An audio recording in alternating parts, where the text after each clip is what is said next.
Discours adressé au peuple congolais. Mon peuple, en rapport aux réactions et propos des acteurs nationaux qu'étrangers sur la macabre situation de guerre et tueries perpétrées visant la balkanisation de notre pays.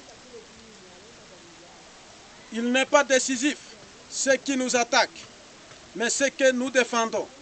Et ce que nous défendons, c'est notre droit à la liberté, à l'autodétermination, les droits à une défense et gestion patriotique, à notre souveraineté, les droits à une vie digne, respectable et la restauration du respect de la nation congolaise par le monde. Le monde et son fonctionnement destructif sont en voie de changement. Plusieurs de nos compatriotes semblent ne pas les remarquer. Ils s'engagent volontairement dans le système d'or et déjà trébuchant, en processus de décomposition globale. Pour quelles raisons insistes-tu sur la continuité de prédation? À vous de me le dire. Chers compatriotes, la coalition nationale du peuple pour la souveraineté du Congo, en cycle CNPCC, sous la bénédiction de son leader politique et militaire, son Excellence William Amouri Yakotumba, apparaît une fois de plus sur les ondes pour vous faire voir ses raisons de s'engager dans la guerre en République démocratique du Congo, qui en sont multiples, mais aujourd'hui, trouvons nécessaire de vous mettre en lumière seulement un seul motif, celui de l'agression étrangère, qui tend vers la balkanisation de notre pays, que nous sommes tous appelés de défendre.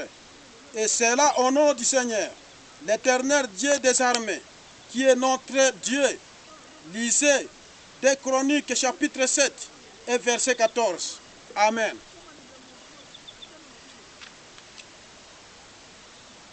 Le peuple congolais, depuis son accession à l'indépendance, n'a jamais goûté la paix ni le bonheur de la richesse de son pays.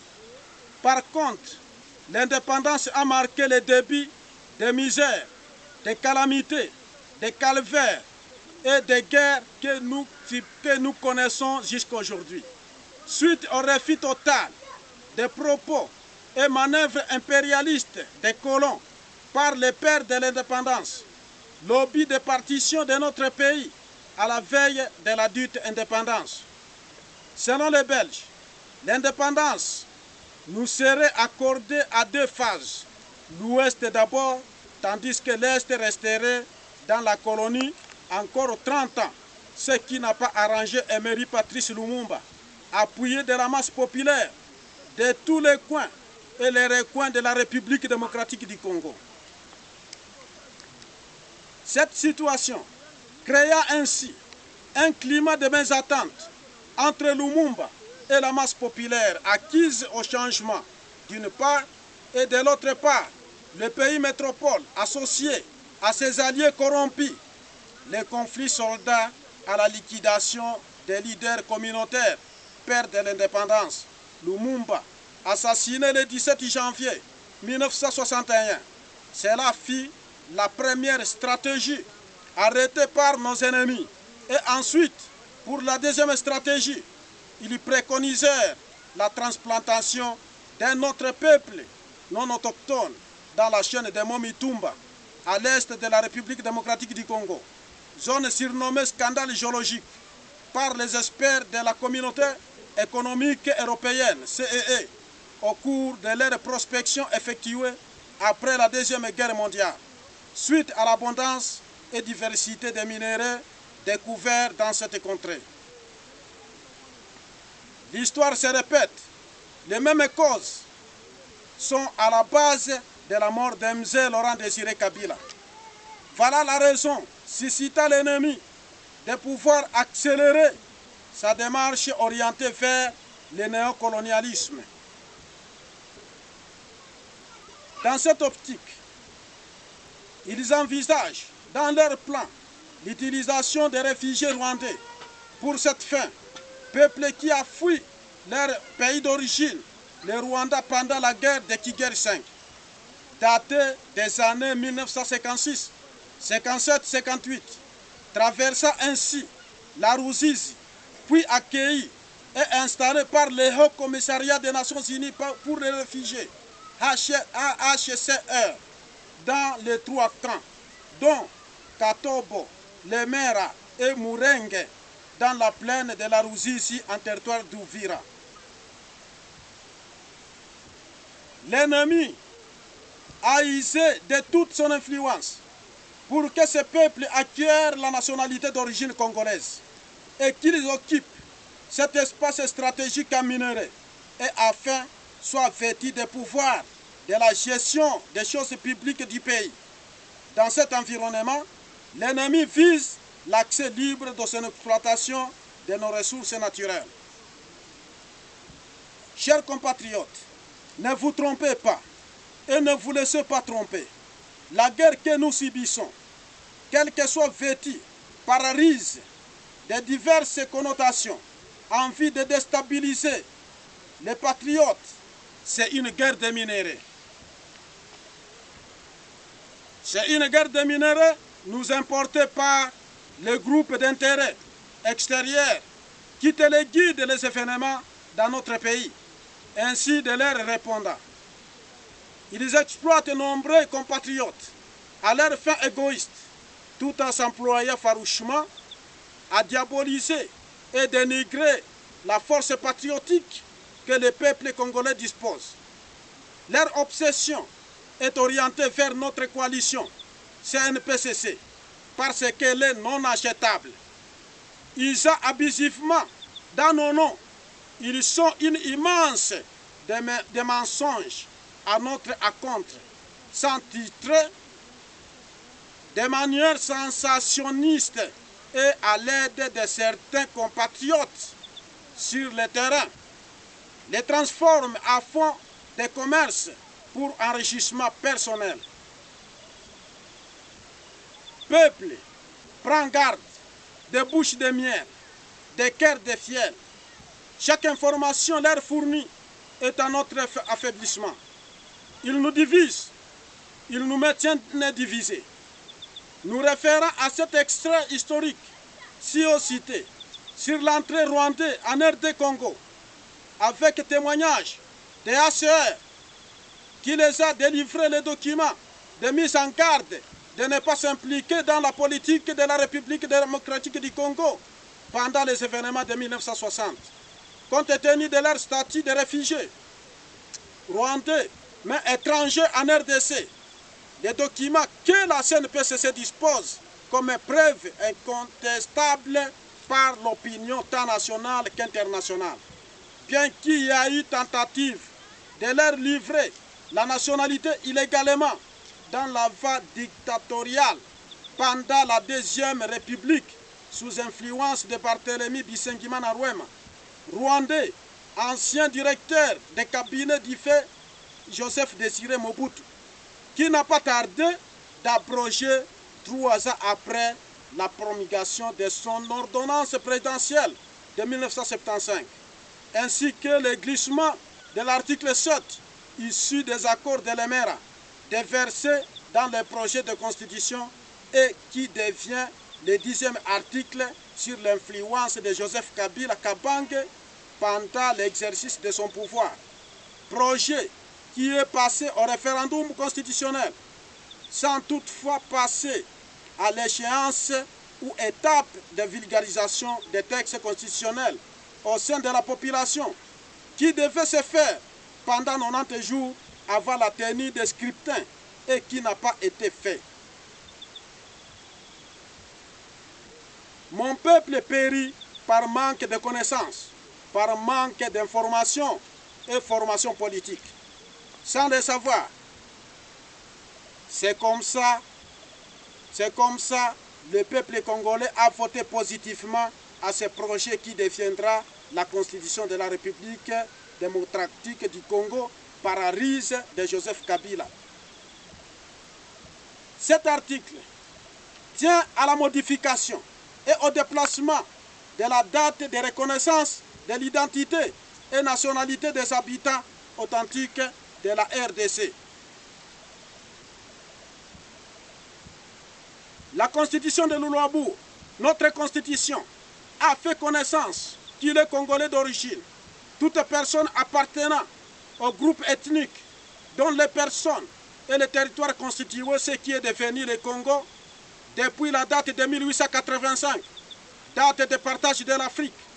Mais cette date a été changée dans la nouvelle et actuelle constitution qui stipule dans son article 10, je cite, est considéré congolais d'origine toute personne appartenant au groupe ethnique dont la personne et le territoire constituent ce qui est devenu le Congo, présentement la République démocratique du Congo à l'indépendance.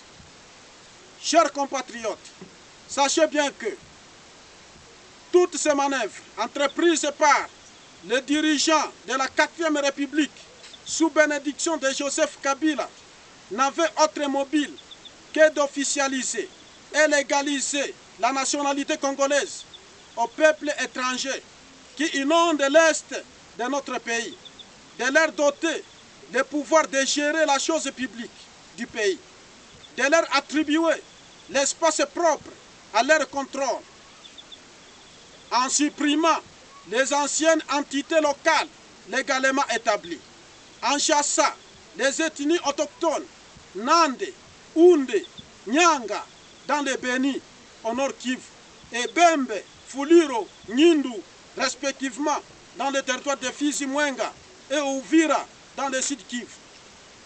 Et tous ceux qui persistent de quitter les lieux sont exposés aux tueries, assassinats de tout genre. Nous ne manquerons à citer quelques cas illustratifs tels que, au début de la guerre de Afdel, les premiers assassinats ont vu jour à Itombwe de notre chef coutumier Mouniaka Henri Spak, des groupements Bassi Mouniaka, avec 7 autres personnes par les réfugiés rwandais basés à Minembwe. Pasteur Ndolo, ainsi que notre professeur Moulinja, dont les corps furent abandonnés au repas des chiens, sans compter les massacres de Makobola par Mweto Chetan, massacre de Kazumba, Wimbi, dans la province du Tanganyika, massacre de Kichula, de Kasika et de Kabara, Ngurube, dont ça est dit adepte de la 3e église, Malkia Waoubembe, furent massacrés dans leur temple pendant qu'ils priaient. Parmi eux, les femmes et les enfants étaient aussi assassinés. Aussi nous évoquons les récents assassinats de chef Kawaza en plein marché de Daoberwa par Semaourungure et Nyamusaraba. Chef Muninga de Ibumba, assassiné à la sortie des réunions de pacification de Minembwe. Assassinat du chef de groupement Kamwina Nsapu au Kassai et ses centaines d'adeptes. Chef Mouhiye de Buronge et ses 5 enfants. Pasteur Mouzito de Buronge. Maman Marina de Kibogeri et d'autres 3 femmes. Pasteur Kandote de Kinyonyi. Pasteur Gestin de Kibongeri. Pasteur Chambwa de Chanzamvu. Fukamine de Chanzamvu. Papa Evariste, assassiné à Kisanya avec ses 3 garçons le même jour. À Babengwa, ils ont aussi assassiné Papa Mpendwa et l'épouse de Nabagabo le même jour. À Beni, aujourd'hui, transformé en boucherie en présence des troupes onusiennes, MONUSCO et armée congolaise FARDC. Pour ne citer que cela, car la liste est longue.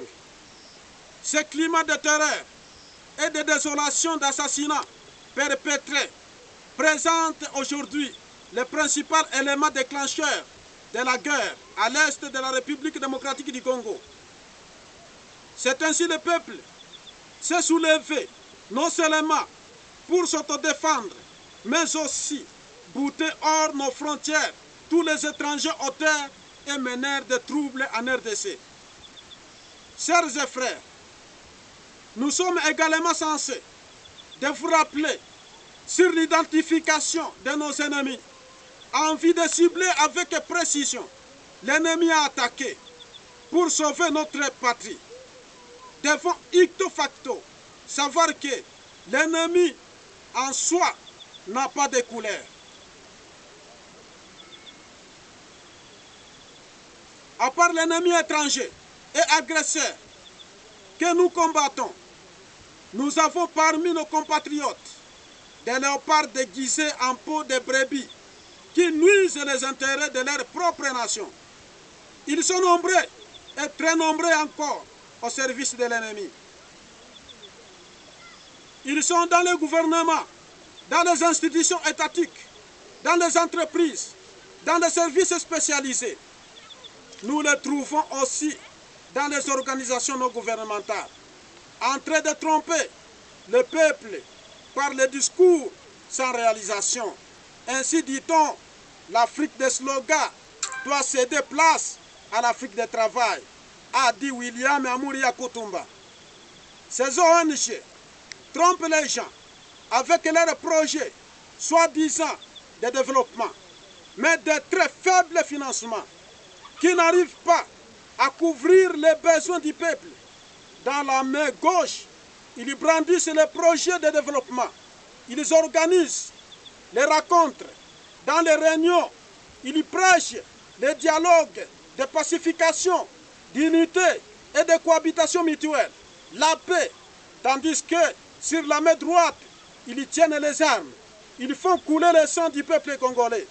Ils sèment la terreur, massacrent, créent le climat de désolation, tout en favorisant l'inondation massive des étrangers à l'Est, dans l'accomplissement de leur mission de balkanisation de notre pays. Refusons la balkanisation, refusons la balkanisation, refusons la balkanisation au nom du peuple congolais. Et à mon nom propre, la coalition nationale du peuple pour la souveraineté du Congo lance l'appel à tous les Congolais de se tenir debout dans l'unité, dans l'amour patriotique, dans la concorde nationale, de combattre ensemble et farouchement notre ennemi là, qui œuvre aujourd'hui dans la région de Beni et dans le territoire de Fizi, Mwenga et Uvira à l'est du pays, car le peuple est abandonné même par son propre armée FARDC, infiltrée à tous les niveaux, jusqu'à oublier leur mission authentique de protéger l'intégrité territoriale, ainsi que de sécuriser la population et ses biens. Ne soyons pas distraits, corrompus et trompés par la présence des forces onisiennes chez nous, sous prétexte des forces de maintien de paix négatifs. Ces forces sont venues au Congo spécialement dans la mission de soutenir et protéger les agresseurs. L'a dit Sœur Colette Brekeman, journaliste belge. À vous la diaspora congolaise, éparpillée dans le reste du monde, ne vous contentez pas des mains qui tombent sur les tables des prédateurs. Les bonheurs qui réjouissent ressortent des pillages de vos richesses. Ce sont eux qui sont à l'origine de tous les maux qui rongent votre pays. Donc profitez de cette opportunité. À s'unir et se ranger derrière cette lutte sacrée et noble mission, en écartant parmi vous les esprits divisionnistes qui émanent de vos ennemis. Vos contributions morales, matérielles que spirituelles s'avèrent obligatoires et urgentes, car celui qui perd sa terre reste objet futile dans cette planète et son existence n'a aucun sens. Avec le Seigneur, la victoire est certaine. Vive l'unité de la République démocratique du Congo. Vive le peuple congolais. Vive la coalition nationale du peuple pour la souveraineté du Congo. Fête à Fizi le 5 février 2020 pour la CNPCC. William Amouria Koutoumba, président. Je vous remercie.